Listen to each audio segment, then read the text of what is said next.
इसरार अहमद कसाना। नाजरीन, आज हम इंतहाई अहम टॉपिक जो हम पिछले दिनों से कंटिन्यू कर रहे हैं उसको आगे बढ़ाने की कोशिश करेंगे, और वो है वफाकी बजट जो पेश कर दिया गया था 9 जून को। और आपको मालूम है कि उसमें बहुत से मुख्तलिफ इनिशिएटिव्स लिए गए हैं। इसका आज हम तजिया करेंगे। आज एक बार फिर हमारे साथ मौजूद होंगे डॉक्टर सलमान शाह साहब, जो कि मुशीर हैं वज़ीर आज़म के बराए ख़जाना व इक़्तिसादी अमूर। उनसे हम पूछेंगे कि इस बजट की जो मुख्तलिफ जुज़ियात हैं उनका क्या इम्पैक्ट पड़ेगा एक आम आदमी पर। और एक आम आदमी से मेरी गुजारिश होगी कि वो हमें कॉल करें और हमें बताएं कि वो इस बजट को किस तरह ले रहे हैं और इस बजट का क्या इम्पैक्ट पड़ेगा उनकी लाइफ्स के ऊपर। तो ये प्लीज़ मेरी गुजारिश होगी आपसे कि आप हमें कॉल्स कीजिएगा, हमें बताइएगा कि इस बजट की क्या अहमियत है आपकी नज़र में। और इसके अलावा हम जाएंगे लाहौर, और लाहौर में बात करेंगे सरताज अजीज़ साहब के साथ, जो कि साबिक़ वज़ीर ख़जाना हैं। उनसे भी पूछेंगे कि वो इस बजट को किस तरह व्यू कर रहे हैं और उनकी क्या राय है इस बजट के हवाले से। तो ये सब कुछ होगा खबरों के बाद, और ख़बरों में मेरा साथ दे रहे हैं सुहेल फ़ारूक साहब, समाज से महरूम अफराद के लिए हमारा सिलसिला है। और देखते हैं खबरों में अहम तरीन खबर जो है वो कौन सी है। वज़ीर आज़म शौकत अज़ीज़ ने कहा है कि माशरे में अदलिया का किरदार इंतहाई अहम है और हुकूमत अदलिया, आइन और कानून का मुकम्मल एहतराम करती है। वो इस्लामाबाद में पाकिस्तान मुस्लिम लीग लॉयर्स विंग के 4 सूबों के अहदेदारों के वफ्द से गुफ्तगू कर रहे थे। वज़ीर आज़म ने कहा कि इंसाफ की फ्राहमी के हवाले से माशरे में वकला का किरदार नहायत अहम है और हुकूमत वकला की फलाह व बहबूद के लिए कोशां है। उन्होंने कहा कि हुकूमत आवाम को इंसाफ की जल्द फ्राहमी के लिए ठोस इक़दाम कर रही है। वज़ीर आज़म जनाब शौकत अज़ीज़ आज पाकिस्तान टेलीविज़न को पैनल इंटरव्यू देंगे, जिसमें वो मुल्की मईशत की कारकर्दगी और आइंदा माली साल के बजट के हवाले से इजहार ख्याल करेंगे। वज़ीर आज़म का खुसूसी इंटरव्यू आज रात खबरनामे के बाद टेलीकास्ट किया जाएगा। अदालत उज़्मा की full court justice Iftikhar Mohammad Chaudhry और दूसरों की आइनी दरख्वास्तों की समाअत आज फिर शुरू कर रही है।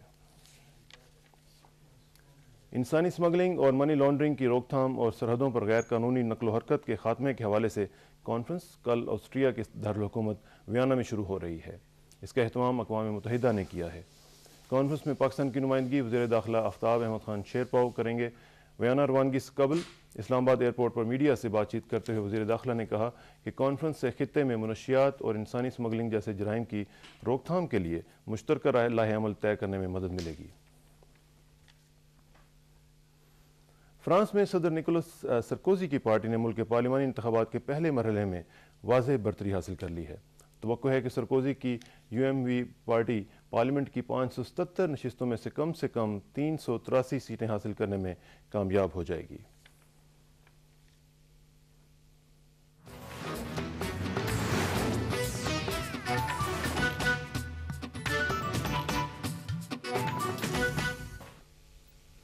चेन्नई में एफ्रो एशिया क्रिकेट कप के तीसरे और आखिरी मैच में एशिया 11 ने अफ्रीका 11 को 13 रन से हराकर 3 मैचों की सीरीज 3-0 से जीत ली। एशिया 11 ने पहले बैटिंग करते हुए मुकर्ररा 50 ओवर्स में 8 विकेटों के नुकसान पर 331 रन बनाए। जवाब में अफ्रीका 11 की टीम 50 ओवर्स में 7 विकेटों के नुकसान पर 318 रन बना सकी।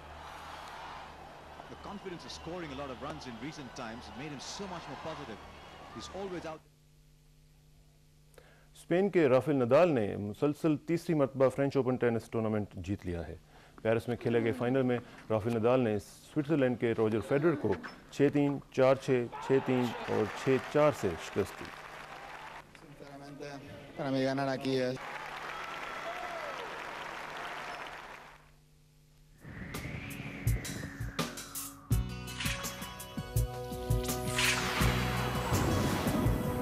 महकमे मौसमियात के मुताबिक मुल्क के ज़्यादातर इलाकों में मौसम खुश्क रहने का इम्कान है, और मौसम खुश्क के साथ साथ गर्म भी होगा इंशाल्लाह, क्योंकि आजकल नाज़रीन आप देख रहे हैं कि खासी गर्मी पड़ रही है और मुल्क के मुख्तलिफ इलाकों में ज़बरदस्त गर्मी की इतलात मिल रही हैं। ये थी खबरें, और ख़बरों के बाद अब प्रोग्राम को आगे बढ़ाएंगे।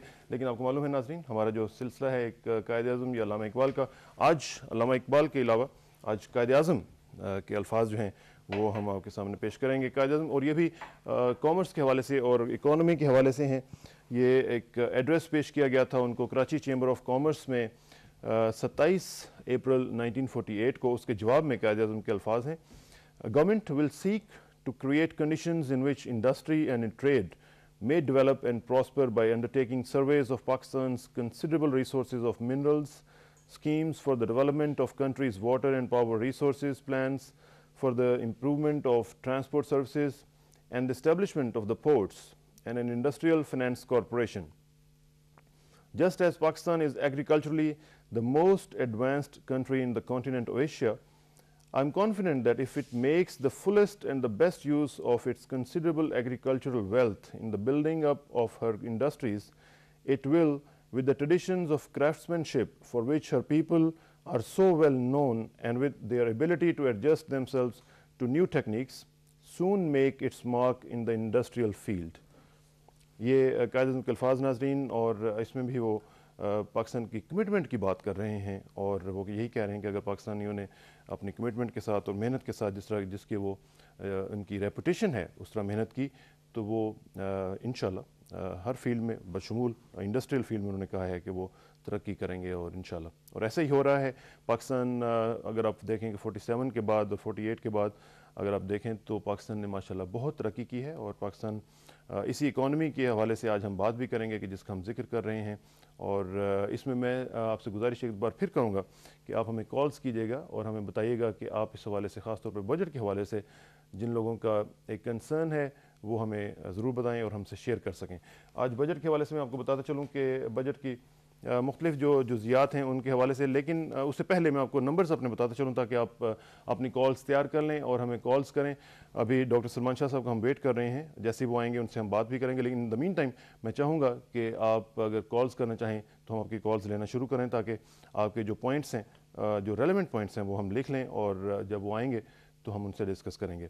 हमारे नंबर है 922925 और दूसरा नंबर है 922045 और हमारा ईमेल एड्रेस है newsplus@ptv.com.pk newsplus@ptv.com.pk। इस पर आप हमें ईमेल्स भी कर सकते हैं।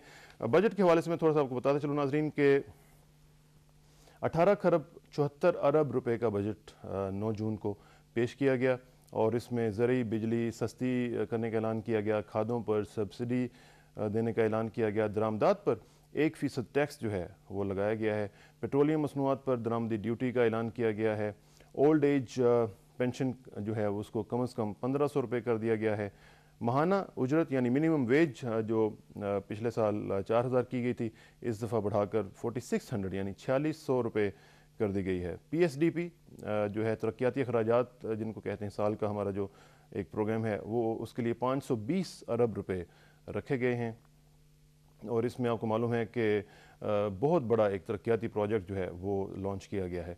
44.25 बिलियन रुपीज़ जो हैं उसके इजाफी टैक्स लगाने का ऐलान किया गया है। फिर इसके अलावा 400 अशिया पर ड्यूटी ख़त्म करने का भी ऐलान किया गया है, और फिर इसके साथ साथ दिफाई बजट जो हमारा है उसमें 25 अरब रुपए का इजाफा किया गया है, और उसकी टोटल अमाउंट जो है वो 275 अरब रखी गई है। तालीम और सेहत के शोबों के लिए 29 अरब 38 करोड़ रुपए मुख्तस किए गए हैं, और सरकारी इदारों और मुलाजमीन को 10 अरब रुपए के कर्जे देने का भी ऐलान किया गया है। सूबों को कौमी मुहासिल से 4 खरब 65 अरब 96 करोड़ रुपए मिलेंगे इस साल, और पानी और बिजली के लिए 1 खरब 56 अरब 99 करोड़ और 13 लाख रुपए मुख्तस किए गए हैं। पानी और बिजली का एक बहुत बड़ा जो हमारा मसला है उसके लिए भी एक वसी और बड़ा मंसूबा जो है वो उसका ऐलान किया गया है। कालाबाग डैम का कोई जिक्र इसमें नहीं है, अलबत्ता भाषा डैम द्यामिर भाषा के लिए कहा गया है कि उसके ऊपर काम जो है वो फिजिबिलिटी शुरू कर दी जाएगी, और मंगला डैम की तोसी के लिए भी 20 अरब रुपए मुख्तस किए गए हैं। ये मुख्तलिफ चीज़ें हैं जिनका हम आज जिक्र करेंगे, और इसका पूछेंगे कि क्या इम्पैक्ट पड़ेगा एक आम आदमी की लाइफ पे, क्योंकि एक आम आदमी के लिए ही कहा जा रहा है कि ये रिलीफ बजट है, और रिलीफ उसमें दिया गया है मुख्तलिफ लोगों को, और सब्सिडीज़ का ऐलान किया गया है, और सब्सिडीज़ ज़ाहिर है कि एक बहुत बड़ी मिकदार में दी गई हैं ताकि लोगों की जो आम लाइफ है उसको ज़रा बेहतर किया जा सके। ख़ास तौर पर गुरबा के लिए, गुरबा जो हमारी ख़ास तौर पे वो लोग कि जिनकी मिनिमम वेज 3000 से कम है, उनके लिए उनके ऊपर ख़ासा बोझ पड़ेगा पूरी सिचुएशन का, क्योंकि महंगाई बावजूद इसके कि जो क्लेम्स किए गए थे उस पर कंट्रोल नहीं किया जा सका, और महंगाई जो है वो अभी तक ख़ासी हद तक मौजूद है। और इसमें आज मैं एक देख रहा था इश्तिहार भी जो गवर्नमेंट ने मुख्तलिफ़ अखबारात में जारी किया है, इसमें जो इसकी जो हेडलाइन है वो ये है कि आप सबका बजट है, गरीबों का, किसानों का, मज़दूरों का, और इसमें मुख्तलिफ जो सेलियंट फीचर्स हैं इस एड्स में बताए गए हैं। 1 करोड़ अफराद को रोज़गार की फ्राहमी का ऐलान किया गया है। पेंशन में 15 से 20% इजाफा, सरकारी मुलाजमीन की तनख्वाहों में 15% इजाफा, कारकुनों की कम अज़ कम तनख्वाह 4,000 रुपये से बढ़ाकर 4600 रुपये जैसे मैंने पहले बताया आपको। बेघरों के लिए 2.5 लाख प्लॉट्स देने का ऐलान किया गया है। कम आमदनी वाले मुलाजमीन के लिए 37,000 प्लॉट्स, मकानात और 8,500 अपार्टमेंट्स जो हैं वो बनाए जाएंगे। ज़री शोबे के लिए बिजली की कीमतों में 25% सब्सिडी, सेहत की बेहतर सहूलियात के लिए 7 शहरों की यूनियन कौंसलों में 815 मेडिकल क्लिनिक, तालीमी शोबे की तरक्की के लिए 29.398 बिलियन रुपये और फिर यूटिलिटी स्टोर्स के लिए अशिया खुर्दनोश की कीमतों में कमी के लिए 13 बिलियन रुपये की सब्सिडी दी गई है। फिर साफ़ पानी की फ्राहमी के लिए 327 फिल्ट्रेशन प्लांट्स, छोटे सरकारी मुलाजमीन के ग्रेडों में इजाफा किया गया है और बेवाओं, यतीमों और ज़रूरतमंद अफराद की इमदादी रकम में 50% इजाफा किया गया है। और फिर हुकूमत पाकिस्तान की तरफ से यानी वज़ारत ख़ज़ाना ने ये इश्तिहार दिया है और कहा गया है कि उन करोड़ों पाकिस्तानियों के लिए तशक्कुर के साथ जिन्होंने हमें अपनी बेहतर खिदमत के लिए मुंतखब किया। ये वो मैंने इश्तिहार आपको सुनाया है जो आज के अखबारात में छपा है और इसमें मुख्तलिफ़ चीज़ें जो हैं वो बताई गई हैं कि क्या क्या इसके सेलिएंट फ़ीचर्स हैं। इसमें मैं ये भी बताता चलूँ नाज़रीन के इन्फ्लेशन के हवाले से जो टारगेट रखा गया है वो 6.5% का टारगेट रखा गया है। अब ये हम पूछना चाहेंगे कि ये कितना रियलिस्टिक है, क्योंकि अभी तक की जो इन्फ्लेशन के CPI बेस्ड इन्फ्लेशन जो है कंज्यूमर प्राइस इंडेक्स, उसके हवाले से अभी जो आधा दो शुमार आए हैं उसमें 7.9% इन्फ्लेशन रही है इंस्टेड ऑफ 6.5% जिसका टारगेट था। और इसमें फूड इन्फ्लेशन जो है वो 10.2% है और ये ख़ासी ज़्यादा है और इसका ज़ाहिर है कि एक बोझ एक आम आदमी पर पड़ता है। और इसमें मेडिकल इन्फ्लेशन जो है वो इंक्रीज़ हुई है बाय 9.1%। एनर्जी इन्फ्लेशन जो है 7.3% के तनासुब से बढ़ी है। हाउस रेंट इन्फ्लेशन 6.7% के तनासुब से बढ़ी है और हाउस होल्ड इन्फ्लेशन जो है वो भी इसी तरह बढ़ी है। फिर इसमें मैंने जैसे पहले कहा था कि वर्स्ट हिट जो लोग हैं वो हैं जो कि लो इनकम तबका है। 3,000 या 4,000 रुपये जो मंथली इनकम वाले लोग हैं वो इससे सबसे ज़्यादा मुतासिर हुए हैं, क्योंकि इन्फ्लेशन वो जब बाज़ार में जाते हैं तो उन्हें सबसे ज़्यादा हिट पड़ती है। और इसमें मिनिमम वेज अगरचे बढ़ाई गई है लेकिन 4600 रुपीज़ के बावजूद इसमें एक क्वेश्चन है कि 4600 में एक घर का बजट किस तरह बन सकता है, इसके बारे में भी हम पूछना चाहेंगे।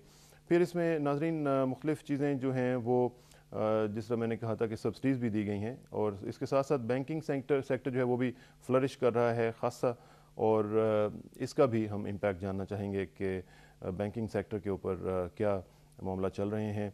फिर कुछ टारगेट्स जो हैं वो मिस्ड जो टारगेट्स हैं उनमें भी मैं आपको बताता चलूँ कि 12.5% का जो ग्रोथ टारगेट था इन ओवरऑल मैन्युफैक्चरिंग वो अचीव नहीं हो सका और उसमें से सिर्फ 8.4% का जो टारगेट है वो अचीव हुआ है। लास्ट ईयर ये 10% था, इस दफ़ा 8.4 है। टारगेट रखा गया था 12.5 का, तो लिहाजा ये भी एक टारगेट उस तरह अचीव नहीं हो सका जिस तरह कि हम चाह रहे थे। मैन्युफैक्चरिंग सेक्टर जो है वो आपको ये मैं बताता चलूँ कि वो GDP का 19.1% अकाउंट करता है और एक ख़ासी इसमें इसकी इनपुट होती है। ये सब चीज़ें हम इस पर ज़िक्र करते चले जाएंगे, लेकिन मेरा ख्याल है कि हम साथ साथ अपने जो कॉलर्स हैं उनको भी साथ इनकॉर्पोरेट करें और उनसे पूछें कि वो भी इस मामले में क्या सोचते हैं और समझते हैं। और एक बार फिर आपको नंबर्स देते चलते हैं और आपसे गुजारिश है कि आप हमें कॉल्स कीजिएगा। हम इंतज़ार कर रहे हैं डॉक्टर सलमान शाह साहब का, उन्हें कंफर्म किया था हमने, हो सकता है वो थोड़ा सा लेट हों और जैसे ही वो आएंगे उनसे हम बात करेंगे। लेकिन कॉलर्स का इन द मीन टाइम जो एक सिलसिला है वो आगे बढ़ाते हैं और देखते हैं पहले कॉलर हमारे साथ कौन है। अस्सलाम वालेकुम जी। वालेकुम सलाम जी, कौन सा और कहाँ से जनाब? जी गुलाम जिलानी गोजरा कादराबाद से। जी गुलाम जिलानी साहब गोजरा कादराबाद से फरमाइएगा जी। सर मेरा सवाल ये है कि जो बजट में ऐलान किया गया था कि स्केल 5 को 7 में, 7 को 9 में, 9 को 11, 11 को 14 में किया गया है जी, ये सिर्फ क्लर्कों के लिए है या सारे मुलाजमीन सरकारी के लिए? और दूसरा ये है कि जो तनख्वाह में 15% इजाफा है ये रनिंग बेसिक पे में है या बेसिक पे में या किस चीज में? ठीक है, ये क्वेश्चन आप टीचर्स के लिए क्या मराहत, आप टीचर्स की मराहत क्या पूछ रहे हैं? जी ठीक है, ये मैं आपका सवाल जो है मैं लिख लेता हूँ और जैसे ही सलमान शाह साहब तशरीफ़ लाएंगे तो उनसे हम पूछेंगे कि टीचर्स के लिए मुराद क्या रखी गई हैं और उनके लिए अगर मुराद हैं तो वो क्या हैं। और क्योंकि टीचर्स, मैं हमेशा ये कहता हूँ कि टीचर्स हमारे नेशन बिल्डिंग का एक काम करते हैं। उनको जितना भी इंसेंटिव दिया जाए उतना ही कम है, क्योंकि बाकी ममालिक में टीचर्स ही के ज़रिए सबसे बड़ी जो तब्दीलियाँ आई हैं वो टीचर्स ने लाई हैं। इसमें टीचर्स का एक रोल बहुत इंपॉर्टेंट है और हमें अपने टीचर्स को वो स्टेटस भी देना है पूरे माशरे में और साथ उन्हें फाइनेंशियली हेल्प भी करना है ताकि वो इधर उधर जाने के बजाय अपने काम पे तवज्जो रखें और ट्यूशनें पढ़ाने के बजाय जो स्कूल में जो टाइम गुजारते हैं वो बेहतर तरीके से गुजार सकें। हमारे जो कॉलर्स हैं वो हमें कॉल्स करें और इसमें जितनी भी ज़रूरत होगी हम कोशिश करेंगे कि कॉलर्स का सिलसिला जारी रहे और इसमें जो भी इनपुट आप दे सकते हैं वो दें ताकि इसमें जो भी बात आगे बढ़ा सकते हैं हम लोग उसमें अपना किरदार अदा कर सकें। इसमें जो एनर्जी सेक्टर की मैं बात कर रहा था कि एनर्जी सेक्टर में भी मुख्तलिफ़ चीज़ें जो हैं वो रखी गई हैं। इसके अलावा जो एनर्जी के अंदर एक बहरान का एक कैफियत है, वापडा के हवाले से आप देख लें, KESC के हवाले से आप देखें तो उसमें मुख्तलिफ़ चीज़ें ऐसी हैं कि जो बहुत ज़्यादा मुतासिर कर रही हैं एक आम आदमी को जहाँ जहाँ पे भी वो है। लोड शेडिंग का मामला हो या कराची के अंदर हालात जो हैं वो लोड शेडिंग की वजह से जो बने हैं उसका मामला हो, तो ये खासे सीरियस मामला हैं। इनको कैसे हल किया जा रहा है ये भी एक क्वेश्चन है। और इसमें एक गैप तकरीबन 2500 मेगावाट का जो गैप है वो भी तकरीबन यहाँ पे आ चुका हुआ है और अगले साल तक ये 3000 तक जा सकता है कि अगर इसके लिए कोई ख़ास करेक्टिव मेजर्स ना लिए गए तो मसाइल जो हैं वो बढ़ सकते हैं।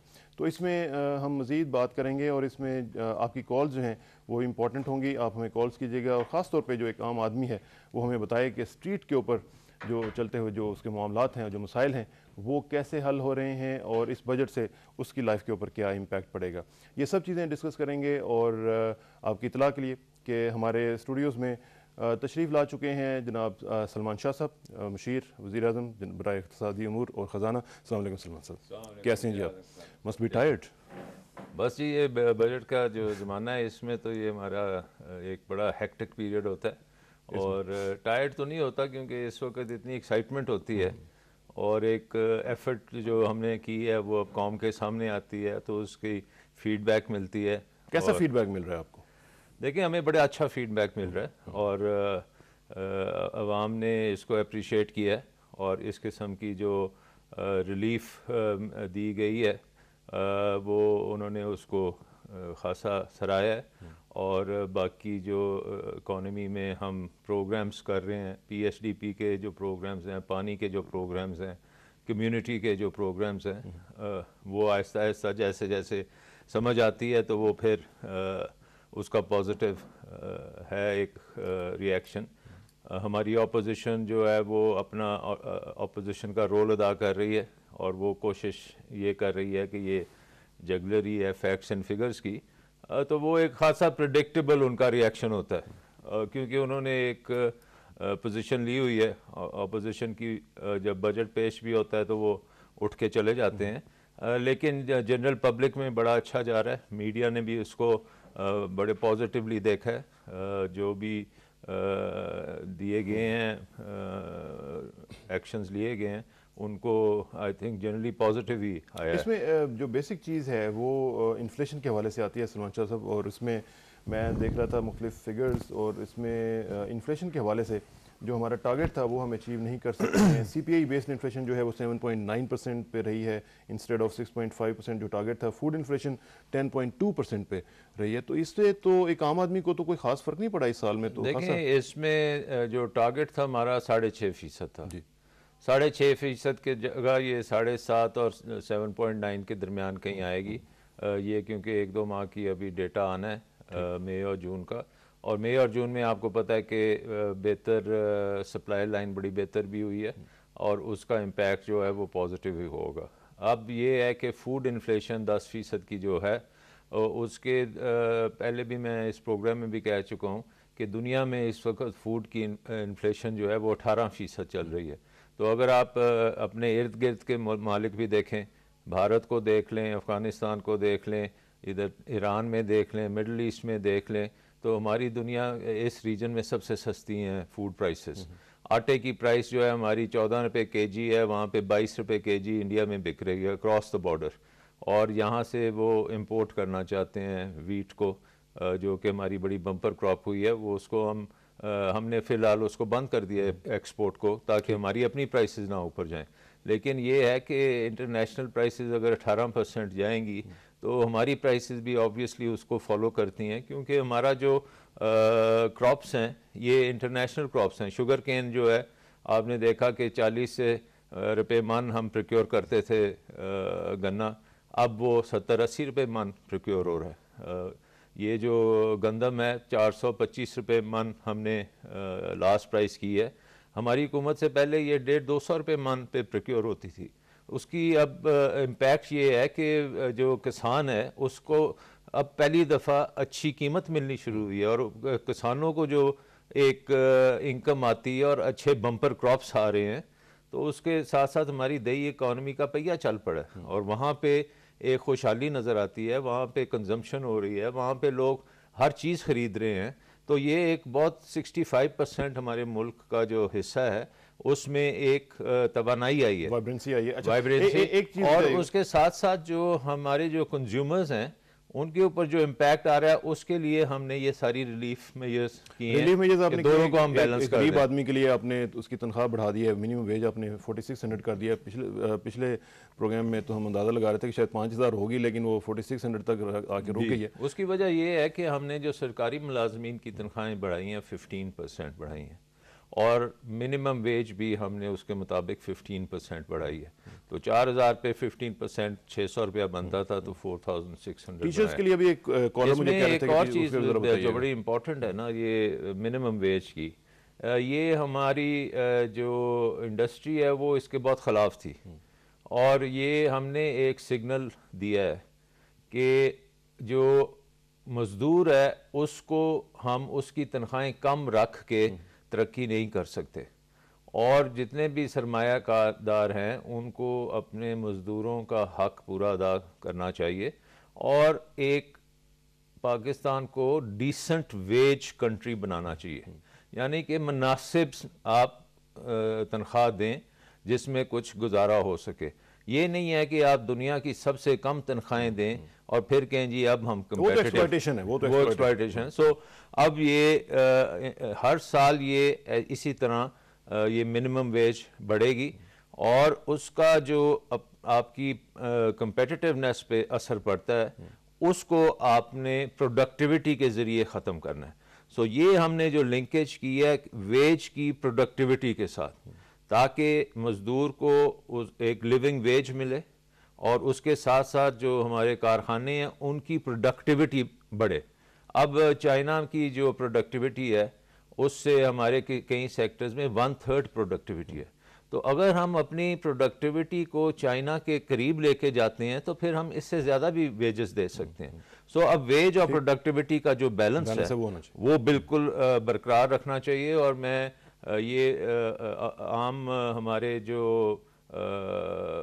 लेबर क्लास है और जो हमारी सरमायादार क्लास है, ये इन दोनों को इकट्ठा मिल के ये प्रोडक्टिविटी बढ़ाने की कोशिश करनी चाहिए, क्योंकि जितनी प्रोडक्टिविटी बढ़ेगी उतनी फिर तनख्वाहें भी बढ़ेंगी। ठीक है, इंसेंटिव और इनिशिएटिव जो हैं they go directly proportional to each other. और इसमें एक चीज़ मुझे बताइएगा कि टीचर्स के बारे में एक कॉलर ने क्वेश्चन किया डॉक्टर साहब कि टीचर्स के लिए कुछ खास मराहत, क्योंकि टीचर्स भी बड़े ही डिप्राइव तबका। टीचर्स के खासे टैक्सेस माफ़ हैं, उनकी स्पेशल पेज भी दी गई हैं, और टीचर्स की ज़्यादातर जो एम्प्लॉयमेंट है वो प्रोविंशियल गवर्नमेंट्स के पास होती है। तो अब ये आप देखेंगे जैसे ये अब हमारा बजट फेडरल गवर्नमेंट का बजट है, और इसके साथ साथ ये इमीडिएटली आफ्टर दिस बजट जो सूबों के आएंगे सूबों के आते हैं, और सूबों के जो बजट्स हैं उसमें पंजाब, सिंध, बाकी प्रोविंसेस में भी एजुकेशन जो है वो सबसे अहम कंपोनेंट होता है, और उसमें एजुकेशन और हेल्थ के जो नंबर्स हैं वो आते हैं। तो फिर हम मजमूई तौर पे देखते हैं कि टोटल जो सरमाया था पूरे मुल्क का जो रेवेन्यूज थे उसमें से एजुकेशन को क्या मिला। इस वक्त जो फेडरल गवर्नमेंट के हैं उसमें हमने एजुकेशन के जो एलोकेशंस हैं उन्हें 24-25% हमने इंक्रीज किया, which is a very hefty increase, और अब सुबह भी इसी तरह करेंगे। बिल्कुल ठीक है। और यहाँ पे कॉलर्स के साथ इंटरेक्शन का वक्त आन पहुँचा है। कॉलर्स आप हमें कॉल्स कीजिएगा और बताइएगा कि इस हवाले से आप क्या सोचते और समझते हैं कि बजट आपके ऊपर क्या इम्पैक्ट लाएगा। कॉलर्स फर्स्ट हो गए, सेकंड देखते हैं। सेकंड, अस्सलाम वालेकुम जी। जी वालेकुम सलाम। कौन साहब और कहाँ से चुना? अनवार अवान जी गुजरांवाला से। अनवार अवान साहब गुजरांवाला से, फरमाइए जी। जनाब मैंने पूछना ये, जैसे सलमान शाह साहब फरमा रहे हैं कि ये सूबाई मामला है टीचर्स का, तो पिछली दफा 15% इजाफा किया गया, लेकिन कॉन्ट्रैक्ट मुलाजमीन जो एजुकेटर है उनको नहीं दिया गया।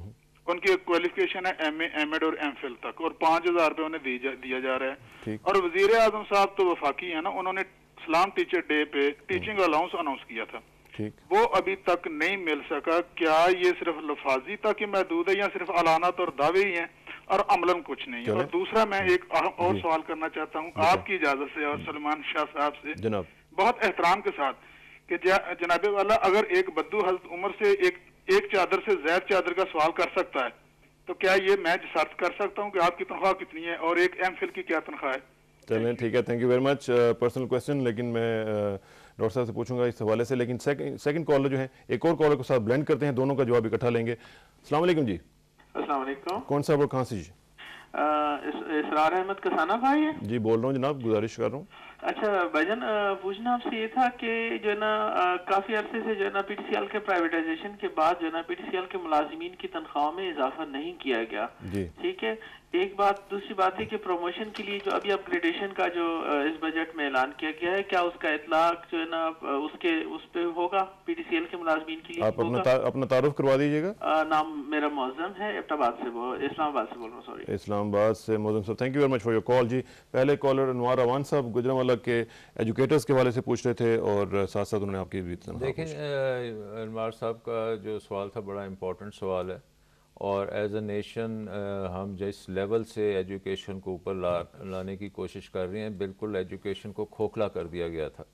अब आप देखें कि कोशिश है कि इनको टैक्स रिलीफ दिया जाए, स्पेशल अलाउंसेस दिए जाएं, और ये जिस तरह कॉन्ट्रैक्ट की बात कर रहे हैं, हम उनको ज़्यादा बेहतर करना चाहते हैं, और जितने भी हमारे रिसोर्सेज में रह के हम कर सकते हैं वो हम पूरा करेंगे। और टीचर्स अलाउंस अगर प्राइम मिनिस्टर साहब ने जो अनाउंस किया है वो हम बिल्कुल इनको देंगे, और मैं जाके चेक करूंगा कि क्या उसकी सिचुएशन है। अगर फेडरल गवर्नमेंट ने देना था तो फेडरल गवर्नमेंट देगी, और अगर प्रोविंशियल गवर्नमेंट्स ने फेडरल गवर्नमेंट में इस्लाम टीचर डे जो किया था मनाया ज़रूर जाता है, लेकिन वो हर दिन हमारा टीचर्स को सलाम देना बहुत ज़रूरी है, क्योंकि हमारा देखें एक चीज़ ये है कि एक महदूद हमारे रिसोर्सेज ज़रूर हैं, लेकिन हर जगह से हम बचू के एजुकेशन के लिए ज़्यादा करना चाहते हैं, क्योंकि एजुकेशन एक ऐसी चीज़ है जो हमारा एक कंपेटिटिव एडवांटेज बनेगी। और इसमें हम जो जितनी ख्वाहिश अनवार साहब की है, मे भी उस लेवल तक हम नहीं पहुंच सके, लेकिन ये मैं उनको एक गारंटी देता हूं कि टीचर्स जो हैं उनके लिए जो कुछ भी हमारे पास हो सकता है वो हम ज़रूर करेंगे। और आगे चल के अगले 5 साल भी आप देखेंगे कि टीचर्स जो हैं वो एक सोसाइटी में ऊपरले दर्जे पे हम इनको लेके आएंगे। That's great, क्योंकि ये बड़ा इंपॉर्टेंट है डॉक्टर साहब, क्योंकि अगर टीचर्स आपके माशरे में, अगर मैं खुद टीचर हूँ तो मैं कैसे कह सकता हूँ कि टीचर्स के लिए हम कुछ ना करें, ये तो मुमकिन ही नहीं है। और जो इन्होंने ये सवाल किया कि जी मेरी क्या सैलरी है और मैं क्या करता हूँ, मैं इनको ये बताऊँ कि मैं फाइनेंशियल सेक्टर का बंदा हूँ, और हमारी जो प्राइवेट सेक्टर की सैलरीज हैं उससे मेरी 10% भी सैलरी नहीं है। सो ये ना समझें कि मैं कोई यहाँ पे बड़ी हेफ्टी सैलरी पे हूँ, ऐसी कोई बात नहीं। चलें, और दूसरा क्वेश्चन जो था PTCL के हवाले से मौजम साहब ने किया कि उसकी तनख्वाहों का देखें, PTCL अब एक ऐसा अदारा है जो कि अभी प्राइवेटाइज हुआ है। जो नए ओनर्स हैं एतिसलात, उन्होंने इसमें अब बड़ी अच्छी मैनेजमेंट लेके आए हैं, और ये एक दुनिया की बहुत बड़ी कंसल्टिंग फर्म है McKinsey, उसको लेके आए हैं। वो हर चीज़ का अब जायज़ा ले रहे हैं और एक लॉन्ग टर्म प्लान बना रहे हैं PTCL का कि उसको वो 21वीं सदी में कैसे लेके आएंगे, और एक पाकिस्तान की बेहतरीन कॉरपोरेशन बनाने के लिए ये McKinsey का प्लान है। और उसमें क्योंकि हम बड़े कंपेटिटिव हैं और एतिसलात का सिस्टम जो है वो दुनिया में हर जगह पे फैला हुआ है, तो पाकिस्तान में PTCL को बहुत बिजनेस आएगी, ना सिर्फ पाकिस्तान की बिज़नेस आएगी बट इत्तलात के बाकी जो नेटवर्क्स हैं उनकी भी बैक ऑफिस जितना भी सिस्टम है वो यहाँ इंशाल्लाह पाकिस्तान आएगा। तो ज़रा थोड़ा सा हौसला करें, इनको इंशाल्लाह बेहतरी इनकी मिलेगी। Must be on the way actually. और रिलीफ जो है वो जनाब मोज़म साहब इंशाल्लाह आपको मिलेगा। और जिस तरह बता रहे हैं हम डॉक्टर साहब, तो अल्लाह करे कि ये सब तबकों को मिलना शुरू हो जाए। हमारे साथ कॉलर्स का सिलसिला जारी है, कॉलर्स मज़ीद भी हैं और मुझे मालूम है कि बजट चूँकि हर आदमी को टच करता है तो इसलिए रिस्पांस भी इस हवाले से खासा ज़्यादा आ रहा है। एक और कॉलर, अस्सलाम वालेकुम जी। हेलो हेलो, अस्सलाम वालेकुम जी। वालेकुम अस्सलाम जी। कौन साहब और कहाँ से जी? जी मैं खालिद महमूद कराची से बात कर रहा हूँ। खालिद महमूद साहब कराची से, फरमाइए जी, फरमाइएगा जी। सर मेरा ये सवाल है कि इंडस्ट्री एरिया में हादसात के दौरान जो बंदे मजदूर हो जाते हैं उनके लिए बजट के दौरान ये कहा गया था कि 2 लाख रुपया उनको दिया जाएगा जी। मेरा सवाल ये है कि क्या ये उन मजदूरों के लिए भी है जो डेली वेजेस पे यानी रोजाना की बुनियाद पे, दिहाड़ी की बुनियाद पे काम करते हैं? क्योंकि फैक्ट्री एरिया में एक बहुत बड़ी तादाद ऐसी है यहाँ कराची बिलखुसूस साइड एरिया में कि जो डेली विजिट की बुनियाद पे काम करते हैं, मसलन 200 दिहाड़ी, 150 दिहाड़ी, जैसे ठेकेदार आजकल। ठीक है, ठीक है, थैंक यू वेरी मच। आपकी कॉल की समझ आ गई। और डेली वेजेस के हवाले से आप पूछ रहे हैं कि अगर कोई माजूर खुदा न खास्ता होता है तो उसके लिए क्या पॉलिसी है। नेक्स्ट कॉलर को जरा साथ ब्लेंड करेंगे, दोनों का जवाब इकट्ठा लेंगे। अस्सलाम वालेकुम जी। हेलो, अस्सलाम वालेकुम जी। वालेकुम, खालिद खान बोल रहा हूँ जी बुरेवाला से। खालिद खान साहब बुरेवाला से, फरमाइए। खाना साहब, ये अपना सलमान शाह साहब से मैं बात करना चाहता हूँ कि इनके बजट की बहुत सी हमने बातें सुनी थी जी कि ये मजदूरों के लिए बहुत कुछ लेके आ रहे हैं और ये प्योरली जो है वो मजदूरों का बजट होगा। लेकिन इसमें सनतकारों ने हमारे 400 मजदूरों को बेरोजगार भी कर दिया और हमें कुछ मिला भी नहीं। वो इस तरह के 600 रुपया जो है वो इन्होंने कॉन्ट्रैक्ट बेस जो मुलाजिम है उसकी मिनिमम वेजेस जो है उसमें इजाफा किया है। तो क्या मैं इनसे ये पूछना चाहता हूँ, ये 600 रुपया जो हमारे पक्के मुलाजमिन है टेक्सटाइल मिल के, उनकी तनख्वाहों में भी इजाफा होगा कि नहीं? दूसरी बात ये है कि हमारी पूरी पाकिस्तान के अवाम का जो इन्होंने बजट धूमधाम से पेश किया है तो वो सारा यूटिलिटी स्टोर पे चला गया है। तो यूटिलिटी स्टोर तो है ही नहीं हमारे पूरे पाकिस्तान में, अगर हैं भी तो वो नाकाफी हैं। चलें, ठीक है, thank you very much. Utility stores की आपने बात की है और आपने साथ साथ मजदूरों की बात की है कि बेरोजगार हुए हैं और उसका क्या बनेगा। एक और कॉलर को शायद मेरा ख्याल है कि हम ब्लेंड कर लेते हैं साथ और तीनों का जवाब इकट्ठा ले लेंगे। अस्सलाम वालेकुम जी। हेलो हेलो, वालेकुम अस्सलाम जी। अस्सलाम वालेकुम जी। आपने टीवी की आवाज़ बंद करके तारुफ करवाइएगा अपना।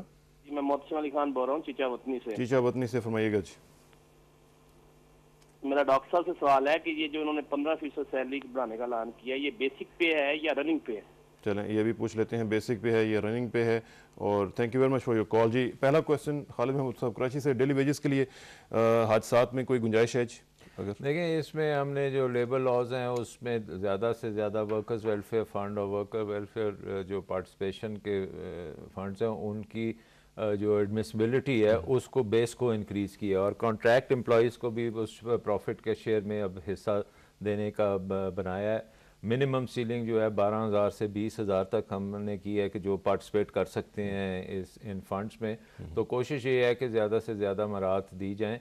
और ये जो मिनिमम वेज की बात है ये अप्लाई थ्रू आउट करती है, सबको करती है और डेली वेजेस पे भी करती है और नॉन डेली वेजेस जो कॉन्ट्रैक्ट पे हैं उनको भी, और जो रेगुलर एम्प्लॉयज़ हैं सब के लिए ये अप्लाई करती है। और इसमें कोशिश हमारी ये है कि लेबर, जैसे मैंने पहले भी कहा कि हम लेबर में अगर आप पूरे इस खिते की वेजेस देखें तो लेबर की हमारे मुल्क में बाकी भारत वगैरह से अभी भी हमारी वेजेस बेहतर हैं और हम नहीं चाहते कि हम लीस्ट कॉस्ट वेज कंट्री हों। हमें ये हमारा ऑब्जेक्टिव नहीं है कि पाकिस्तान में सबसे कम तनख्वाहें हों। हमारा ऑब्जेक्टिव ये है कि पाकिस्तान में मुनासिब तनख्वाहें हों और उसका हमने डिसेंट वर्क और डिसेंट वेजेस का जो कॉन्सेप्ट है, हमारी मिनिस्ट्री ऑफ लेबर जो है वो इसको अब फोर्सफुली कर रही है। और लेबर वालों को हमने मिनिस्ट्री ऑफ फाइनेंस और मिनिस्ट्री ऑफ लेबर अब इकट्ठा काम कर रही हैं ताकि हमारी लेबर की जो कंडीशंस हैं उनको बेहतर बनाया जाए। और साथ साथ जैसे मैंने पहले भी अर्ज़ किया कि एक तरफ हम वेजेस को ऊपर लेके जाएंगे, दूसरी तरफ प्रोडक्टिविटी को हमने इम्प्रूव करना है, क्योंकि हम आलमी मंडियों में हमने लेके जाना है। हमारी लेबर बहुत बड़ी है, इसके जो फल हमें मिलेगा जब हम अपनी लेबर की मसनूआत दुनिया में कोने कोने में पहुँचाएंगे। ठीक, तो प्रोडक्टिविटी और वेजेस दोनों इकट्ठी जाएंगे। मुख्तसरन जवाब दीजिएगा। खालिद खान साहब बुरेवाला से जो कह रहे थे कि 400 मजदूर जो हैं बेरोजगार हुए हैं, और यूटिलिटी स्टोर्स वाला भी साथ उन्होंने कहा कि देखें इसमें वो अब हर जो एक्शन है उसका मैं as a ministry of finance में हमें इतनी इसकी नहीं होती, बट हमारी लेबर मिनिस्ट्री में अगर वो कांटेक्ट करें तो इमीडिएटली उनकी सपोर्ट के लिए यूटिलिटी स्टोर्स वो कह रहे हैं कि बहुत आम नहीं है। देखें यूटिलिटी स्टोर का जो कॉन्सेप्ट है ये अब हम इसको डेवलप कर रहे हैं as a means of targeted subsidy. कितने परसेंट जो पॉपुलेशन उसको कैटर करते हैं यूटिलिटी स्टोर्स? आप देखें कि अगर चीनी की आप कंजम्पशन को एज अ बेंचमार्क बनाएं तो हाउस होल्ड कंजम्पशंस का कोई 25 से 30% हमारा यूटिलिटी स्टोर से चीनी जाती है। इसका मतलब ये है कि लो इनकम ग्रुप्स, क्योंकि ज़्यादातर लो इनकम ग्रुप्स के लोग यूटिलिटी स्टोर पे जाते हैं, उसमें हम टारगेट जो बॉटम 30% को हम केटर कर सकते हैं। इशू हमारा अब ये आ रहा है कि बहुत से रूरल एरियाज़ हैं जहाँ पे यूटिलिटी स्टोर्स नहीं हैं, बहुत सी कच्ची आबादियाँ हैं जहाँ पे यूटिलिटी स्टोर्स नहीं हैं, बहुत से इलाके ऐसे हैं जिनको आप मतवासत दर्जे के इलाके कह सकते हैं या लो इनकम का। तो अब ये जो हमने 5000 तक लेके जाने हैं utility stores, majority of it ये बैकवर्ड और जो गरीब इलाके हैं उनमें हम खोलेंगे। अच्छा, एक और चीज़ मुझे बताइएगा कि चीचा वतनी से उन्होंने कॉल किया कि बेसिक पे ये 15% रेज है या रनिंग पे? ये रनिंग पे होगी। चलें ठीक है। नाज़रीन यहाँ पे अब थोड़ा सा हम चलते हैं लाहौर, जैसे मैंने पहले कहा था कि बात करते हैं सरताज अजीज़ साहब के साथ जो कि हमारे साथ लाहौर से तशरीफ़ रखते हैं वहाँ पे, और उनसे बात करेंगे, और साबिक वज़ीर ख़जाना है उनसे बात करते हैं। सरताज साहब अस्सलाम वालेकुम जी। सरताज साहब, हम बजट के हवाले से बात कर रहे हैं, हमारे साथ मौजूद हैं सलमान शाह साहब, और उनसे पूछा जा रहा है कि इस बजट का क्या इम्पैक्ट पड़ेगा आम आदमी की लाइफ पर। आप क्या समझते हैं कि ये बजट कैसा है, आम आदमी की लाइफ पर क्या इम्पैक्ट पड़ेगा? क्या रिलीफ इसमें जो दिया गया है उससे वाकतन ऑन ग्राउंड चेंजेस आएंगी? देखिए ना जी, इस पे काफी बात हो चुकी है कि इस वक्त रिलीफ के फला मैयर दिए गए हैं, उसमें तनख्वाहों का, पेंशन में इजाफा है, मिनिमम वेज का इजाफा है, और कुछ यूटिलिटी स्टोर के आइटम्स पे सब्सिडी है जी। मेरे अंदाजे के मुताबिक चूंकि ये पॉपुलिस्ट बजट है और सियासी मजबूरियों के तहत बनाया गया है, तो इससे जो कुछ तजादात सामने आए हैं, मसलन कौम के सामने सबसे बड़ा मसला महंगाई का है जी। और यूटिलिटी स्टोर के जरिए सब्सिडी देने से ये मसला हल नहीं होगा। गुज़िश्ता सालों का तजुर्बा हमारे सामने है, क्योंकि ये इक्तिसादियात का बुनियादी उसूल है कि जब भी आप कोई चीज़ मार्केट से कम देने की कोशिश करें तो उसका बेशतर हिस्सा हाईजैक हो जाता है।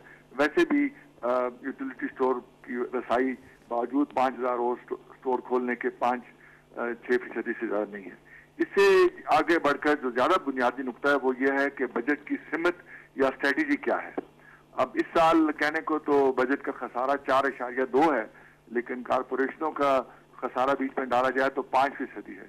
इस सूरत हाल में, जैसे सलमान शाह साहब खुद जानते हैं, जरूरत इस बात की थी कि कंट्रैक्शनरी यानी मोहतात बजट बनाया जाए, लेकिन चूंकि इलेक्शन का बजट है तो एक्सपेंशनरी बजट बनाया गया है, जिससे कि बजट का खसारा कम नहीं होगा बल्कि उसमें ज्यादा होने का इम्कान है। और अगर ये हुआ तो जिस तरह पिछले साल भी ऐलान किया गया था इसी तरीके का, और फिर भी महंगाई में या खास तौर पे जो आम फूड इन्फ्लेशन है उसमें कहने को 10% मेरे अंदाजे 12-13% का इजाफा हुआ है, तो अगले साल भी हम इसी की रिपीट देख सकते हैं। इससे जो दूसरा बड़ा नुकसान होगा कि इन्फ्लेशन, वैसे बजट में वह भी 400 अरब का खसारा दिखाया गया है, लेकिन सब मिला लें तो 500 अरब होगा। अगर इन्फ्लेशन ये रही तो बरामदात पे भी असर पड़ेगा और इन्वेस्टमेंट पे भी, कास्ट ऑफ डूइंग बिजनेस। इससे हमारा जो दूसरा बुनियादी मसला है ट्रेड डेफिसिट का और करंट अकाउंट डेफिसिट का, उस पर भी मनफी असर पड़ेगा, क्योंकि इन्फ्लेशन में वो उनकी जो कम्पिटिटिवनेस है एक्सपोर्ट्स की वो मुतासर होती है। तीसरा मसला जो रिलेटेड है वो बिजली का है। बिजली की कमी ज़्यादा शदीद होती जा रही है और इस बजट में तो उसका हल नहीं है, क्योंकि इसको ठीक होने में 18 महीने या 12 महीने से ज़्यादा लगेंगे, तो उससे भी इन्वेस्टमेंट पे भी असर पड़ेगा और मेरा ख्याल है कि जो आम आदमी की ज़िंदगी है वो भी मुतासर होगी। तो मजमूई बात जो सलमान शाह साहब शायद इत्तेफाक करें इससे कि जो मैक्रो इकनॉमिक स्टेबिलिटी थी हमारी पहले 3-4 साल में, जो इतनी मुश्किल से और आवाम पे इतना बोझ डाल के हासिल वो अब की गई थी, वो अब थ्रेटेंड है क्योंकि इन्फ्लेशन भी ज्यादा है, करंट अकाउंट बजट डेफिसिट भी ज्यादा है, करंट अकाउंट डेफिसिट भी ज्यादा है। तो इस हवाले से अगर इन्वेस्टमेंट और ग्रोथ को सस्टेन करना है तो मैक्रो इकोनॉमिक स्टेबिलिटी की तरफ दोबारा जाना होगा। अच्छा सरताज साहब, आप ज़रा होल्ड कीजिएगा और मैं सलमान साहब से पूछता हूं कि वो क्या एग्री करते हैं आपकी इन गुफ्तगू के साथ और इन तमाम पॉइंट्स के साथ, और उनका मैं इनपुट ले लूं, फिर आप ज़रा उनको आप भी जवाब दे सकते हैं। आप ज़रा होल्ड कीजिएगा। जी सलमान साहब। देखें जी, सरताज साहब हमारे बुज़ुर्ग हैं और इनका बहुत एहतराम है, और माशाल्लाह से पाकिस्तान के मायनाज ये टेक्नोक्रेट हैं, और इनकी जो एडवाइस होती है वो हम बड़े गौर से सुनते हैं और इनसे मशवरा भी करते हैं। लेकिन इस वक्त जो है पाकिस्तान का जो ग्रोथ चल रही है 7% प्लस, उसमें कंट्रैक्शन करने का तो सवाल ही पैदा नहीं होता। ये तो एक IMF की प्रिस्क्रिप्शन होती है कि हर चीज़ को ऊपर आप इकॉनमी का गला घूंट दें और उसको स्लो डाउन कर दें और उससे आपके तमाम मसाइल हल हो जाएंगे। ऐसी बात नहीं है, क्योंकि अब एक नया पैराडाइम है जिसके तहत हमारी जो ग्रोथ है उसमें इंपोर्ट्स की इस वक्त ग्रोथ जो है वो 40% लास्ट ईयर थी, वो कम होकर 9% हो गई। हमारी जो एक्सपोर्ट्स हैं उनमें जो ग्रोथ हम एक्सपेक्ट कर रहे थे उतनी नहीं हुई, लेकिन अब हम एक बाउंस बैक भी देख रहे हैं, क्योंकि at the end of the year जो शुरू में साल में जो एक्सपोर्ट में खासी स्टैग्नेशन थी, अब latter part of the year में एक्सपोर्ट्स का जो है ट्रेंड दूसरी तरफ गया, और ये हम नैरो कर लेंगे करंट अकाउंट डेफिसिट, उसमें कोई मसला नहीं होगा। और जो फॉरेन इन्वेस्टमेंट हमें आ रही है उसके साथ हमारा बैलेंस ऑफ पेमेंट सरप्लस में जा रहा है। रिज़र्व्स जो हैं 15 बिलियन क्रॉस कर चुके हैं, जो बहुत एडुकेट रिज़र्व्स हैं हमारे लिए। 6 महीने की जो इंपोर्ट्स हैं उसको ये बड़े आसानी से कवर कर रहे हैं, और ये पाकिस्तान की हिस्ट्री में सबसे बड़े रिज़र्व्स हैं। दूसरी साइड पे अगर आप फिस्कल डेफिसिट को देखें तो मैं विद ड्यू अपॉलॉजी ये कहूँगा कि 90s में जो हमारा फिस्कल डेफिसिट चलता था 7-8% चलता है। सरताज अजीज़ साहब ने कोशिश की थी इसको कम करने की, लेकिन इनको फिर रिमूव कर दिया गया था फाइनेंस मिनिस्ट्री से और इनको फॉरेन मिनिस्ट्री में भेज दिया गया था, क्योंकि इन्होंने ये कॉन्ट्रैक्शन करने की कोशिश की थी उस वक़्त, लेकिन वो इनकी बात मानी नहीं गई। और इनकी जो हुकूमत के उस वक़्त जो फाइनेंसिंग प्लान किया गया था उसमें 18% के ऊपर ये बोरिंग कर रहे थे, और 18% पे भी डिफेंस सेविंग सर्टिफिकेट के ज़रिए बोरिंग कर रहे थे, जिसका मतलब ये था कि यकमुश्त उसकी जो इंटरेस्ट पेमेंट है 10 साल बाद होगी। और अब हम देख रहे हैं कि 10 साल बाद 96, 97 और 97, 98, 98, 99 में जो बोरिंग की गई थी वो अब 2006, 2007, 2007, 2008, 2008, 2009 में ये इतनी बड़ी बुलेट पेमेंट्स हमें करनी पड़ रही हैं। 80 अरब रुपया तो उन्हीं इंस्ट्रूमेंट्स की वजह से इस साल हम दे रहे हैं। अगले साल 163 अरब रुपया जो है वो उसकी पेमेंट होगी, तो वो फिस्कल स्पेस किधर जाएगी? तो ये एक पास्ट के जो सिंस हैं अभी तक हम उसकी कीमत अदा कर रहे हैं। जी सरताज साहब, your take on this past since. हाँ जी, इसमें पहला बात तो मैं ये करूँ जी कि मैं जो IMF वाली कंस्ट्रक्शनरी पॉलिसी की बात नहीं कर रहा था, मैं एक्सपेंडिचर साइड की बात कर रहा था, क्योंकि बैलेंस ऑफ पेमेंट में और जहाँ तक ग्रोथ का ताल्लुक है वो अच्छी है, लेकिन इसमें इंटेंसिव जो कंज्यूमर बेस्ड और इंपोर्ट इंटेंसिव ग्रोथ जो है ना उसको रिप्लेस करने की जरूरत है एक्सपोर्ट लेड ग्रोथ पर, और ऐसी ग्रोथ पर जिसमें जो सस्टेनेबल हो, जो वैल्यू एडेड मैन्युफैक्चरिंग में है। इस वक्त हमारी ग्रोथ की क्वालिटी और कंपोजिशन और इन्वेस्टमेंट की क्वालिटी और पोजीशन ठीक नहीं है। दूसरी जो पास्ट के बारे में कुछ गलतबयानी अब इतनी आम हो गई है कि लोग समझते हैं कि ये ठीक है। पहले तो 18% हमारे आखिरी सालों में नहीं था, अर्ली 90s में था, और मैंने 92 के बजट में ऐलान किया था कि बतदरीज इसे कैसे कम करेंगे। हमारे जब आखिरी साल था तो 12% तक इंटरेस्ट रेट की शरह आ चुकी थी। खास डिपॉजिट भी 94 में जो 15% थे वो कम हो गए थे। डिफेंस सर्टिफिकेट बहुत पुराने चल रहे थे, वो इनको अब वो हो रहे होंगे। लेकिन बुनियादी बात जो है वो ये है कि हम पे सैंक्शन लगे हुए थे 91 के बाद से, और 98 में तो न्यूक्लियर सैंक्शन भी थे, जिसमें जाहिर है कि अगर आपको पैसा आसानी से नहीं मिलता, फिर भी हमने वायबिलिटी जारी रखी है। सारा दिन जो बात करते हैं फेल स्टेट की और डिफॉल्ट की, ये बिल्कुल गलत बयानी है, क्योंकि हमारी रिजर्व 1 बिलियन से 1.7 बिलियन हो चुके थे। बजट स्पीच में 200 मिलियन कहा गया। इसके अलावा जो हमारे एक्सचेंज रेट था 4 माह से स्टेबल था 92 रुपए डॉलर पर।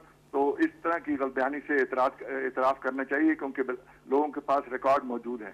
दूसरी जो उन्होंने बात कही कि इसमें जो मजमूई तौर पे जो फायदा हुआ है 9/11 के बाद, वो सबके सामने है कि हमारी इकॉनमी हमेशा एड डिपेंडेंट रही है। 99 में हमारी एड माइनस हो चुकी थी, यानी नेट इनफ्लो हमारे डेट सर्विसिंग से ज्यादा था। अब 9/11 के बाद हमारे रेमिटेंस भी बढ़े हैं, एड भी बढ़ी है, डेट रीशेड्यूलिंग भी हुई है और भी इन्वेस्टमेंट भी आई है, तो उसके हवाले से कोई $60 अरब आया है। अब सवाल ये है कि ये $60 अरब जो आया है तो वो आप सोचें कि कैसा उसका इस्तेमाल हुआ। ये तारीख जज करेगी कि वो रियल एस्टेट में गया, स्टॉक मार्केट में गया और कंज्यूमर फाइनेंसिंग में गया। हमारे यहाँ जो इन्वेस्टमेंट का रेशियो है मैन्युफैक्चरिंग सेक्टर में जो एक्सपेंशन है वो इतनी नहीं हुई और कुछ ना कुछ ज़ाहिर है कि उससे ये जो हमारी जितनी भी इस वक्त पॉजिटिव फैक्टर्स हैं कि ग्रोथ 7% है और रिजर्व जो है वो ज्यादा है, स्टॉक मार्केट में तेजी आई है, ये सब लिक्विडिटी रिलेटेड है। जो सस्टेनेबल ग्रोथ है वो होती है जो वैल्यू एडेड एक्सपोर्ट मैन्युफैक्चर में जाए, कुछ नॉलेज बेस्ड सेक्टर्स में जाए, कुछ ना कुछ जरूर हो रहा है टेलीकॉम में और बात चीजों में, लेकिन मजमूई तौर पर इन 60 अरब का। और बुनियादी बात यह है कि जिस चीज की क्रेडिट लेते हैं ये हमारी पॉलिसीज का कंटिन्यूएशन है और अच्छी रिफॉर्म वही होता है जो एक दूसरे रिफॉर्म का हिस्सा बने। और ये हमारी जो अर्ली 90s में रिफॉर्म हुआ था, 97 में बैंकिंग का रिफॉर्म हुआ था, उसी का तसलसल है। अब रिसोर्सेज आ गए तो उनका फायदा ज्यादा होना शुरू हो गया। तो ये सब कुछ 9/11 के बाद हुआ, 9-12 अक्टूबर के बाद हुआ, उससे पहले कुछ नहीं हुआ। ये बदकिस्मती से गलत तासुर। चलें आप एक दफा फिर होल्ड कीजिएगा। 9/11 का फैक्टर, क्या ये 9/11 का फैक्टर बहुत बड़ा फैक्टर है? एक तो चीज़ ये है कि सरताज जी साहब शायद भूल गए हैं कि इंटरेस्ट रेट्स जो थे, मैं 96, 97, 97, 98, 98, 99 की मैं बात कर रहा हूँ और वो अब 10 साल के बाद 18% पे जो इंस्ट्रूमेंट्स इशू किए गए थे उनका एक बहुत बड़ा बम्प हमारे लिए ये छोड़ के गए थे जो अब हमें पे करना पड़ रहा है और इससे हमारी जो सोशल सेक्टर है डेफिनेटली उससे इफ़ेक्ट होता है। तो ये तो कहना कि ये 12% पे ले आए थे ये हकीकत नहीं है। ये जाके रिकॉर्ड अपना देख लें और ये फॉरेन मिनिस्टर थे उस वक़्त, इनका इससे उस वक़्त हो सकता है कोई तल्लुक़ ना हो। दूसरी चीज़ ये है कि ये जो एक कॉन्सेप्ट है कि पाकिस्तान में बड़ा ये ऑपोजिशन वाले कहते हैं कि जी ये सस्टेनेबल नहीं है। अब ये 5 साल से हम यही बात सुन रहे हैं कि ये सस्टेनेबल नहीं है और ये फ्लैश इन द पैन है। 5 साल से 7% प्लस ग्रोथ हो रही है। अब पाकिस्तान की इकॉनमी के ऊपर इस वक्त दुनिया की सबसे बड़ी जो अदारे हैं, इन्वेस्टमेंट बैंक, प्राइवेट सेक्टर के इन्वेस्टमेंट बैंक में IMF और वर्ल्ड बैंक और बाकियों की तो आती रहती हैं, दूसरे जो हैं JP मॉर्गन है, मेरिल लिंच है, गोल्डमैन सैक्स हैं, इन सब की जो रिपोर्ट्स आ रही हैं वो पॉलिसियों की वजह से आप एक्सट्रीमली पॉजिटिव हैं। पूरी के इकॉनमी जो है बड़ी सस्टेनेबल है। शुरू तो उन्होंने किया और भाई इन्होंने अगर कोई अच्छी पॉलिसी की है और हमने उसकी फॉलो अप की और उसको बेहतर बनाया और ये अगर एडमिट करते हैं, उसको क्रेडिट दें ना। मैं बिल्कुल क्रेडिट देता हूं। मैंने तो पहले क्रेडिट दिया कि सरताज अजीज साहब जो काम कर रहे थे इनको फिर रहने नहीं दिया गया। फॉरेन रिजर्व जो है वो 200 मिलियन थे और वो कह रहे हैं 1.7 बिलियन। मैं जरा एक बात कर लूं, ये एक बड़ी इंपॉर्टेंट बात है कि जो पाकिस्तान की ग्रोथ है वो बिल्कुल सस्टेनेबल है और इसमें मेरिल लिंच ने रिसेंटली महीना पहले ही एक रिपोर्ट दी है जिसमें उसने कहा कि Pakistan is the safe heaven in Asia और उसको उन्होंने एक्सप्लेन इस तरह से किया है कि पाकिस्तान की जो इकॉनमी है वो डोमेस्टिक डिमांड और ग्लोबल डिमांड दोनों से उसका जो ताल्लुक़ है और सोली एक्सपोर्ट लेड नहीं है और इसलिए ग्लोबल जो वल्नरेबिलिटीज़ हैं वो पाकिस्तान पे उस डिग्री की नहीं है जो बाकी फास्ट ग्रोइंग इकॉनमीज़ में है। और उन्होंने इसको एक पॉजिटिव तरीके से देखा है कि डोमेस्टिक डिमांड की बेस है, एक्सपोर्ट्स भी हैं और इस दफ़ा हम देख रहे हैं कि हमारी इन्वेस्टमेंट टू GDP रेशियो जो है वो भी 23.5% पे गई है जो कि ऑल टाइम हाई है।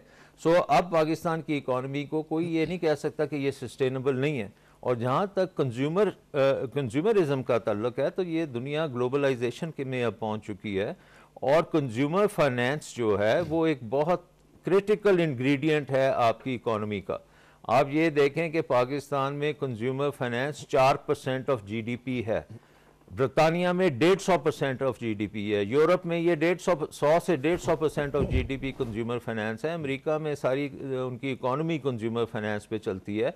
हमारा तो अभी स्क्रैच भी नहीं हमने किया, 4% पे है। हाउसिंग फाइनेंस बड़ी कम है, उसको भी इसी तरह इंक्रीज होगी। और जो हम इस वक्त ग्रोथ देख रहे हैं पाकिस्तान में domestically driven by the domestic consumption and also driven by export consumption, तो ये बड़ी एक बैलेंस ग्रोथ है और ये कंटिन्यू करेगी।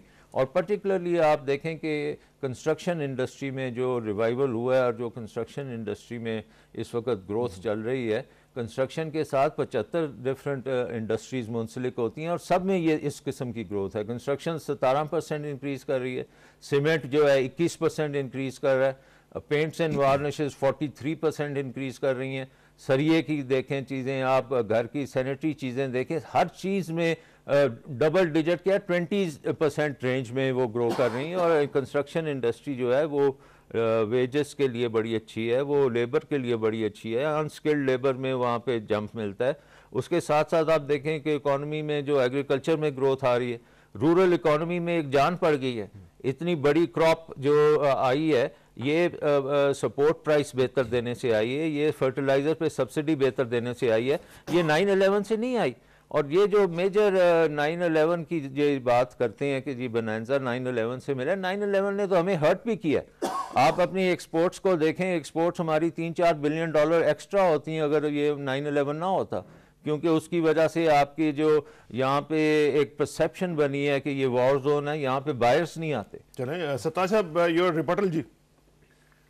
खुदा करे जी कि इनकी पोस्टगोई सही हो, क्योंकि हर वलूदन पाकिस्तानी यही चाहेगा कि हमारी ग्रोथ सस्टेनेबल हो और हम इस तरह 7% के हिसाब से अगर 8-10 साल बढ़ते रहे तो हमारी तकदीर बदल जाएगी। लेकिन फिलहाल कम से कम ये ना कहें कि पूरे मुल्क में खुशहाली आ चुकी है। जो इकनॉमिक सर्वे के अपने आदाद शुमार हैं उसके मुताबिक 35% तो 20-25% तो बहुत ही वुल्नरेबल हैं और बाकी उसके अलावा भी 35% वुल्नरेबल हैं। तो अगर 80% जो है मुल्क की आबादी अभी तक पुअर या सेमी पुअर है तो इसको ओवरऑल खुशहाली का नाम देना जो है वो सही नहीं है। जो आदमी इस वक्त मुसीबत में है वो ऐसी बात सुन के उन पर बुरा रिएक्शन होता है। और दूसरी बात जो उन्होंने कहा कि वो हमें क्रेडिट देते हैं, वजीर मुमलिकत ने अपनी स्पीच में 14 दफा पिछली हुकूमतों को बुरा भला कहा और बड़ी गलत जुबान इस्तेमाल करे, कहा कि जी जेबें भरी हैं, हमने भी नेक नीयती से इस वक्त काम किए थे और कोई अच्छा काम नहीं किया। और जितनी मिसालें दी हैं कि इन्होंने क्यों सूबों को पैसे नहीं दिए। एनएफसी का कंसेंसस का अवार्ड तो हमारे वक्त में हुआ था, वाटर अवार्ड हमारे वक्त में हुआ था, माइक्रो क्रेडिट हमसे पहले शुरू हो चुकी थी, ट्यूबवेल पे सब्सिडी, ज्यादातर बातें जो कह रहे थे कि पहले ये क्यों नहीं हुआ वो तसलसल था पिछली पॉलिसियों का। लेकिन उसके बावजूद ये एक सियासी स्लोगन जो है इस किस्म की बजट स्पीच में अच्छे नहीं लगते। तो उम्मीद है कि सलमान शाह साहब इस मसले पे मशवरा देंगे कि आप कौम को जज करने दें दूसरी पिछली हुकूमतों की जो कारगुजारी और अपनी कारगुजारी पे तवज्जो दें। और ख़ास तौर पर जो इम्प्लीमेंटेशन का गैप है कि जो आप प्रॉमिस करते हैं और जो फिर होता है। इस साल भी पिछली बजट स्पीच को अगर आप देखें तो उसमें उमर अयूब साहब ने कहा था कि इंशाल्लाह इस साल के आखिर तक हर घर में बिजली पहुंचा दी जाएगी।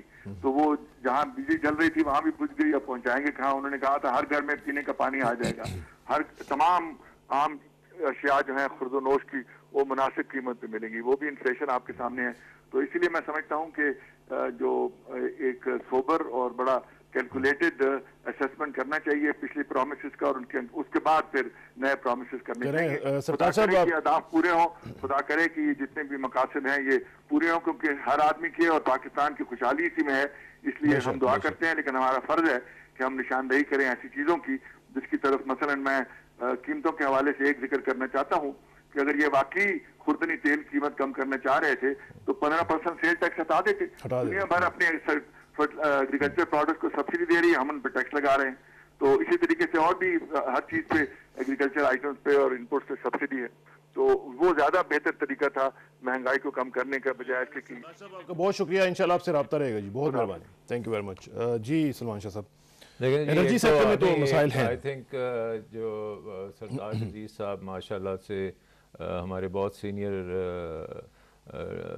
बुज़ुर्ग भी हैं और इनसे बातचीत भी होती रहती है और इन्होंने जो बातें की हैं उसका जो ये सस्टेनेबिलिटी के बारे में आई थिंक ये बड़ा एक इम्पॉर्टेंट पॉइंट था कि भी इस ग्रोथ को सस्टेनेबल बनाना और सस्टेनेबल रखना जो है बहुत इम्पॉर्टेंट है।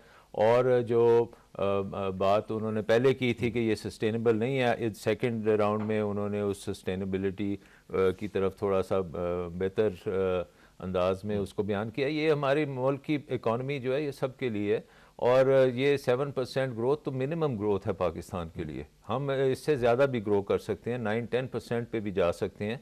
और उसका मतलब ये है क्योंकि हमारी जो अपने लोग हैं उनकी जो डिमांड्स हैं उसको ही पूरा करने में हमें 7-8% ग्रोथ मिल जाती है। और अब ये नहीं, एक बात आप बड़ी इंपॉर्टेंट है क्योंकि ये बहुत जगहों पे बात होती है कंज्यूमरिज्म की।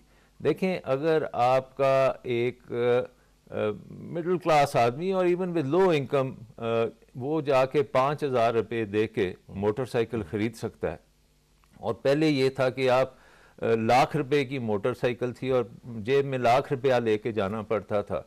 तो अब बेहतर नहीं है कि 5,000 में आपको वो मिल जाती है और आप उसको इस्तेमाल कर सकते हैं और साथ साथ उसकी किस्तें दे के उसको पे ऑफ करें, और उससे जो आपको सहूलत है, जो ट्रांसपोर्ट में आपको सहूलत मिलती है, आपकी एफिशिएंसी बढ़ती है। इसी तरह ये बाकी चीज़ें हैं कि आप गाड़ियां ले सकते हैं। अब 50 मिलियन लोगों ने मोबाइल फ़ोन खरीदे हैं। ठीक है, इसका मतलब है कि पाकिस्तान के तकरीबन हर घर में एक फ़ोन पहुंच चुका है, और ये एक बहुत इंपॉर्टेंट चीज़ है ये। अच्छा, कि हर कंज्यूमर जो है पाकिस्तान का, हर क्लास का जो इनकम ग्रुप का बंदा है वो उसको मिल रही है। एक चीज मुझे जरा बता दें कि फोन पहुंच चुका है और मोटरसाइकिल और देहातों में खुशहाली इसलिए आ रही है, बिजली जो है वो कहीं और उड़ गई है। देखिए, बिजली का भी आप देख लें कि 20,000 मेगावाट जो है वो हमारी टोटल कैपेसिटी है, उसमें से अवेलेबल कैपेसिटी 13,000-14,000 मेगावाट के करीब होती है। इस वक्त जो हमारी एक ग्रोथ है बिजली के इस्तेमाल में वो डबल डिजिट्स में चल रही है। 7% हमारी इकॉनमी ग्रो कर रही है, वो 10-10% के करीब ग्रो कर रही है।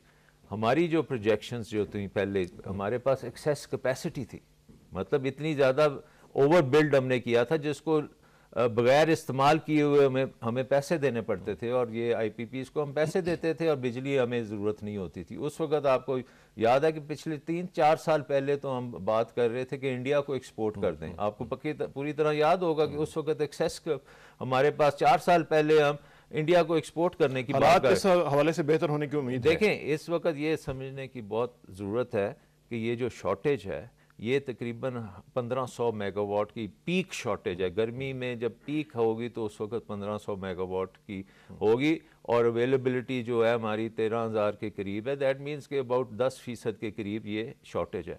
इसको अनप्रिडिक्टेबली तेज़ी से जो ग्रोथ हुई है पिछले 3 सालों से, उसकी वजह से है। देखें ना, अगर पंखे जो खत्म हो चुके हैं तो ये इंशाल्लाह हल होंगे प्रॉब्लम सारे। इसको अल्लाह करे कि हल हों और लोगों के जो कुमकुमे बंद हो रहे हैं वो दोबारा जलना शुरू हो जाए। नहीं, बिल्कुल बंद नहीं हो रहे। ये देखें, अगर 24 घंटों में से 2 घंटे की लोड शेडिंग है, बहुत बुरी बात है, लेकिन इंशाल्लाह ये भी नहीं होनी चाहिए। Thank you very much doctor साहब, आप तशरीफ लाए, और इंतहाई अहम टॉपिक और एक आम आदमी के ऊपर उसका क्या इम्पैक्ट है इसके ऊपर हमने बात की। नाज़रीन, आखिर में दुआ कि मेरी इज़्ज़त के लिए काफ़ी है मेरा मौला कि मैं तेरा बंदा हूँ, और मेरे फ़ख्र के लिए काफ़ी है कि तू मेरा परवरदिगार है। तू बिल्कुल उसी तरह है जिस तरह मैं चाहता हूँ, मुझे भी उसी तरह बना दे जिस तरह तू चाहता है।